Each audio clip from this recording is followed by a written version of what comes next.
morning, student. Today I will start revision of chapter number 1 and 2. Chapter number 1 is the sentences and chapter number 2 articles. Chapter number 1 the sentences. First of all, आपको पता होना चाहिए कि definition क्या होती है. What is the definition of sentence?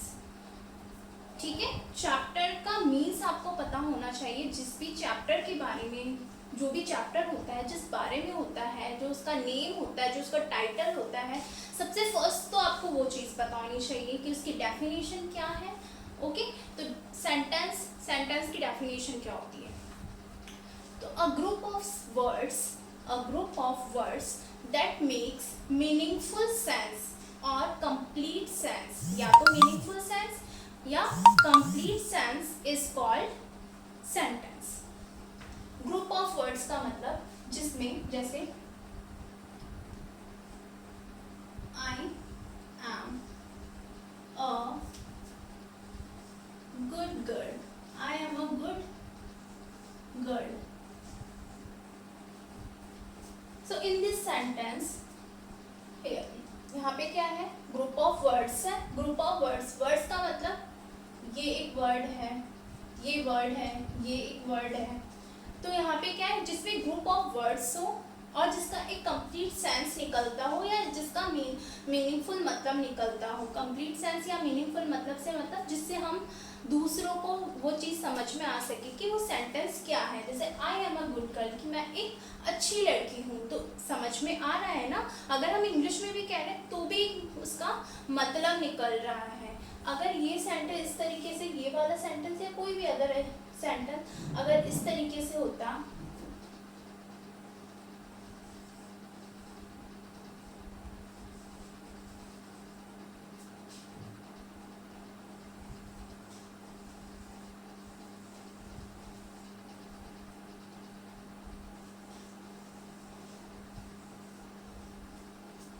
Do you come, where, come from, या group of words है. Here are group of words, but इसका कोई मीनिंगफुल यानी जिसको हम समझ सके वो इसका मीन्स नहीं निकल रहा. Do you where come from, ये कोई मतलब नहीं निकल रहा है इसमें. तो जिसमें ग्रुप ऑफ वर्ड्स हो लेकिन उसका अगर कोई मतलब नहीं निकलता हो तो ये वो सेंटेंस नहीं होगा, ये सेंटेंस नहीं होगा, ये एक सेंटेंस होगा. और कभी भी हो सेंटेंस की स्टार्टिंग कैपिटल लेटर या कैपिटल लेटर के साथ होती है. अगर सिंगल लेटर है तो भी वो कैपिटल आएगा. अगर कोई वर्ड आ रहा है तो वर्ड का स्टार्टिंग लेटर कैपिटल होगा. और एंड हमेशा फुल स्टॉप या क्वेश्चन, अगर फुल स्टॉप के साथ होता है या कई बार ऐसा होता है अगर क्वेश्चन वाला सेंटेंस होता है जिसमें कुछ आस्क क्वेश्चन किया जाता है तो उसमें क्वेश्चन मार्क का यूज होता है. ठीक है, ये होता है क्वेश्चन मार्क. इसको बोलते हैं ना इंट्रोगेटिव.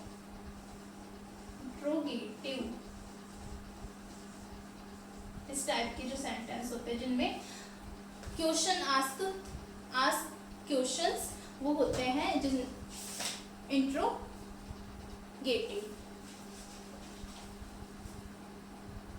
नेक्स्ट आपका हो गया इसमें सेंटेंस की डेफिनेशन. कौन सा सेंटेंस राइट होगा, कौन सा एक परफेक्ट राइट सेंटेंस होगा, कौन सा नहीं होगा. इसके अलावा उसका स्टार्टिंग बिगिंस किसके साथ, कैपिटल लेटर्स के साथ होती है, एंड उसकी क्यों फुल स्टॉप या क्वेश्चन मार्क के साथ होती है. अगर क्वेश्चन वाला सेंटेंस होता है तो क्वेश्चन मार्क के साथ एंड होती है, अगर नहीं होता तो उसके लास्ट में फुल स्टॉप का यूज होता है. नेक्स्ट हमारा जो नेक्स्ट चैप्टर है, chapter second, articles. Articles two types के होते हैं. ठीक है, how many types of articles, there are two types of article, definite article and indefinite article. Definite articles में द आता है, include the, and indefinite articles a and an. A और an का यूज होता है किसमें, इनडेफिनेट आर्टिकल में. Okay, अब द का यूज किसके लिए होता है, द का यूज किसी भी स्पेशल, जैसे प्रॉपर नाउन में मैंने आपको बताया है. प्रॉपर नाउन जैसे आपने फर्स्ट क्लास में पढ़ा है प्रॉपर नाउन में क्या होता है, या इस क्लास में भी मैंने आपको बताया है कि प्रॉपर नाउन.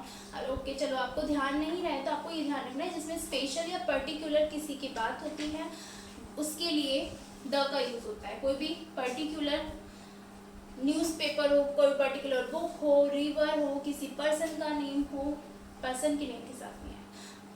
हाँ, जैसे अगर महात्मा गांधी है तो अगर किसी पर्टिकुलर की बात हो रही है, वैसे अगर नहीं आएगा, पर्टिकुलर मतलब कोई स्पेशल होना चाहिए वो पर्सन, तो उसके साथ हो सकता, उसके साथ द का यूज़ होता है।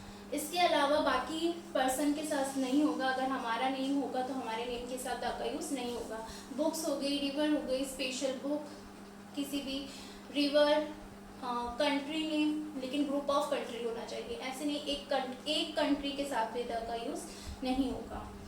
इसके अलावा कोई भी प्लेस हो गया, स्पेशल प्लेस जिसपे किसी प्लेस का नेम आ रहा हो या किसी मॉन्यूमेंट्स का नेम आ रहा है, हिस्टोरिकल मॉन्यूमेंट्स का नेम हो, तो उसके साथ द का यूज़ होता है। The Ganga, the Bible, the red fort, the Taj Mahal, okay, the garden, अगर किसी पर्टिकुलर गार्डन का नेम होगा तो। इसके अलावा इंडेफिनिट जो आर्टिकल्स होते हैं जिसमें ए और एन का यूज़ होता है, ए का यूज़ हम किसके साथ करते हैं, कॉन्सोनेंट्स के साथ होता है।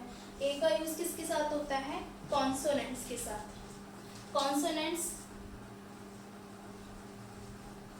बट आपको ये देखना है, जैसे यहाँ पे फिल इन द ब्लैंक्स है, काउ, यहाँ पे आपको देखना है फिल इन द ब्लैंक के जस्ट बाद वाला लेटर यहाँ पे अगर कॉन्सोनेंट होगा या कॉन्सोनेंट के जैसे उसका साउंड हो। कॉन्सोनेंट साउंड का मीन्स क्या होगा, जिसमें हम बोलने पर उसमें वॉवल्स का साउंड नहीं आकर काउ। वॉवल साउंड मतलब जिसमें आ ओ ई इनका साउंड आए तो वो वॉवल साउंड है। इसके अलावा बाकी जो भी साउंड होंगे वो कॉन्सोनेंट होगी, तो इसके साथ हमेशा अ का यूज़ होगा। कॉन्सोनेंट्स के साथ अ का यूज़ होगा और वॉवल्स के साथ एन का यूज होगा। जैसे an, apple, apple, apple sound आ रहा है, ठीक है। आ ओ, आपको कई बार यहाँ पे वॉवल्स भी होना चाहिए या वॉवल्स के जैसे अगर हम उसको प्रोनाउंसिएशन करें तो वॉवल्स का साउंड आना चाहिए, तो हम एन का यूज़ करते हैं। ओके, आपको इतना करना है, अच्छे से चैप्टर्स को रीड करना है। Good luck for your exam, thank you.